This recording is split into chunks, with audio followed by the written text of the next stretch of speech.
Hey, what's up guys? Radku here, back with another Yu-Gi-Oh video, and today's going to be Witchcrafters. So this deck is actually super cool, and it's got a very unique playstyle around it. So basically, the whole point of Witchcrafters is to summon one of them out, and then tag them out into the bigger ones from the deck.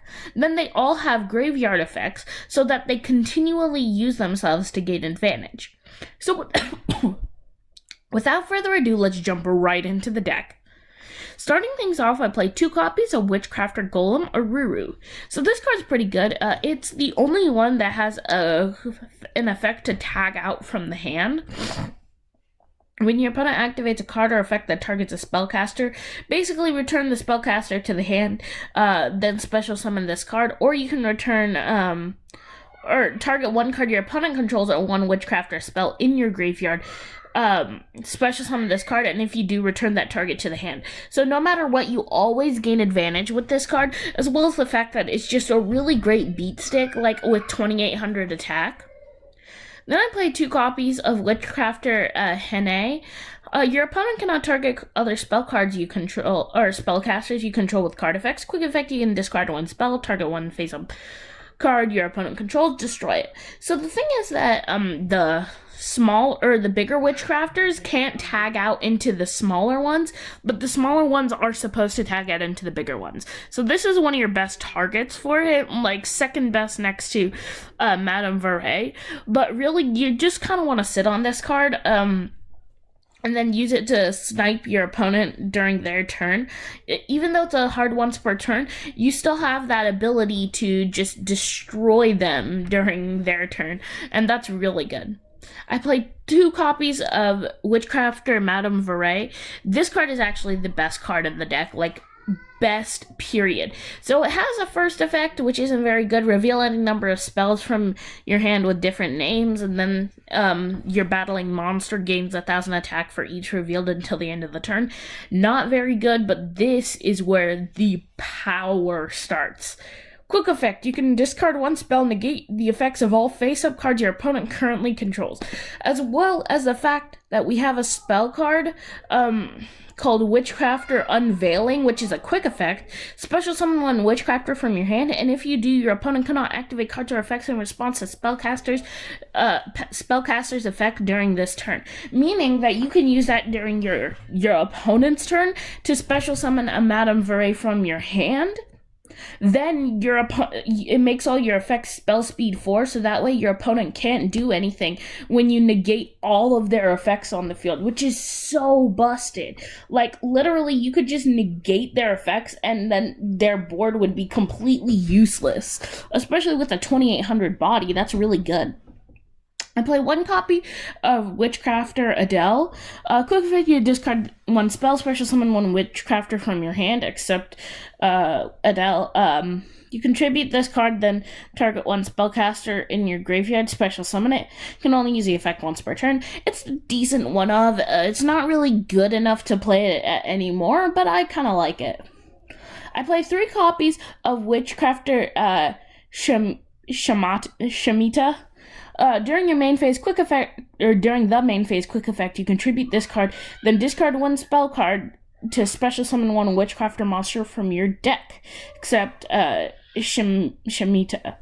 You can banish this card from your graveyard, send one Witchcrafter from your deck to the graveyard, which is really good considering that all of them have graveyard effects. Like, this is your main combo facilitator, and it's very, very good. Witchcrafters is a really good deck. I played 3 copies of Witchcrafter Jenny.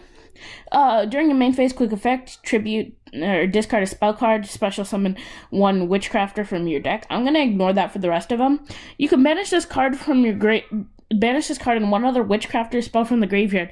This effect becomes that spell's effect when that card is activated, meaning that you can use any of your effects like just instantly, and it basically just becomes another effect.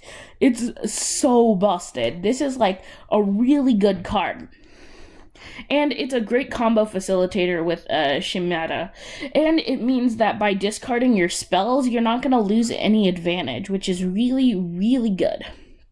I play 3 copies of Witchcrafter Pottery. During blah blah blah, then if you control no cards in your hand, you could banish this card from your graveyard, target one Witchcrafter in your graveyard, add it to your hand. So this is kind of just a decent renewal card. Like, none of the Witchcrafters have special summon effects. That's really only where your spells come in. But this card's actually pretty good just to be able to renew cards for next turn, especially with the fact that they have quick effects. I kind of wish it was a special summon effect, but it's still pretty good. I played 2 copies of Witchcrafter Patori. You can banish this card from your graveyard, draw 1 card, then send 1 Witchcrafter card from your hand to the graveyard. Or if you have none, banish your entire hand. You can only use the effect once per turn. So this card's actually pretty good. I don't like it as a 3-of because it's just doesn't have the same utility. But going into the hand traps, I play 3 copies of Ash. Basically just the most generic hand trap you can play. So yeah, I like it. Just good card. I play 1 copy of Upstart because I actually couldn't think of anything else to put in here. So a consistency card for this deck is actually really good. I play 3 copies of Extra. The extra deck is basically just fodder, but you do have some extra deck plays that you can use, but I just don't really. I played 3 copies of Witchcrafter Unveiling. The reason I played 3 copies of this is because it's a quick play, meaning that you don't really have to do much, and it makes all your effects spell speed 4, which is busted. I played 3 copies of Witchcrafter Creation, basically a rota for the deck. Then during the end phase, if you control a Witchcrafter monster while this card is in the graveyard, you can add this card to your hand, which is really good for the Witchcrafter cards, because they just renew themselves, and it makes it like an unbreakable continuous loop. Witchcrafter Buy Street, 2-of, and I kind of do like this card. It's not exactly the best card in general, like its actual effects. If a Witchcrafter would activate its effect, you can send this card to the graveyard. But the good part is that during the end phase, if you control a Witchcrafter monster while this card is in the graveyard, you can place this card in your face up in your spell or trap card zone. And since most of your Witchcrafter tag out effects are a quick play, that means that you can use this card continually during your opponent's turn even, and then set up Madame Varay and just lock your opponent out of everything. I play 2 copies of Witchcrafter Collaboration. Target a Witchcrafter can make a second attack during the battle phase, which is kind of good considering OTK style. Also, if it attacks this turn, your opponent cannot activate spells or traps until the end of the damage step, which is fine. You can just negate their stuff. Plus, the double attack is really the main reason why I play it. Plus, we needed more spells and traps in the deck. Witchcrafter, during the end phase, if you control Witchcrafter while this card's in the graveyard, add it to your hand. You can only use the effect once per turn.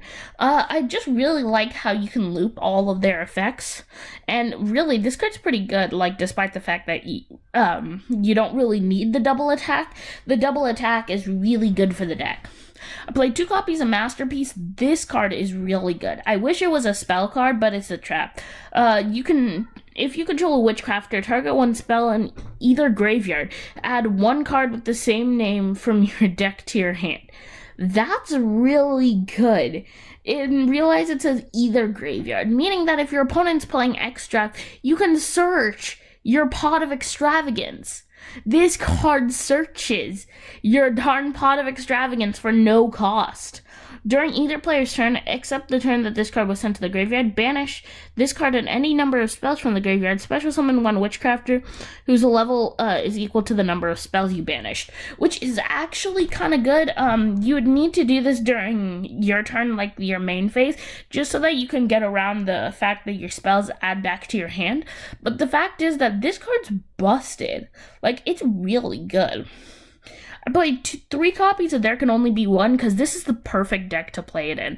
With no extra deck cards with corresponding types, it doesn't really matter because almost all of your cards are different types. The only ones that are the same types are Madame Varay, Aruru, and Dell, which is fine because your opponent's probably going to want to get rid of this, so once they get rid of it, you just go full combo play and beat them down. Plus, Witchcrafter Golem Maruru is only good in the hand, so it doesn't really matter if if you use there can only be one, because you're never really gonna summon Golem Maruru directly from the deck.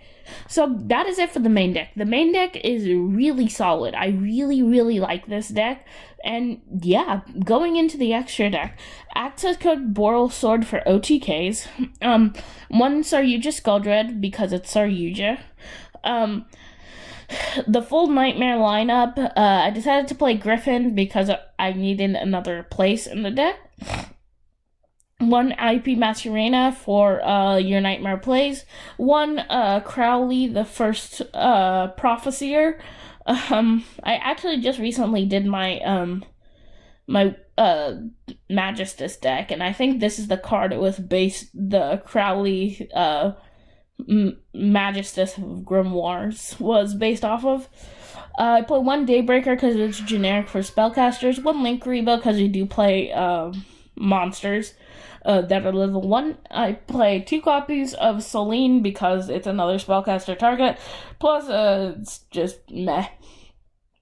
One Tornado and one Abyss Dweller, just because they're generic options for level 4 plays, despite the fact we don't play any level 4s. I just needed another card to put in here. Don't be like that. But yeah, that's pretty much it for the deck. Please like, subscribe, share, comment, let me know what you thought, and let me know if there's anything you would change about it. Would you change up the bigger lineup of the Witchcrafters? Because I think this is the optimal lineup. Would you change up any of the spell cards? Would you cut out there can only be one? Or yeah, that's pretty much it. I'll see you in the next Yu-Gi-Oh video. Peace, guys.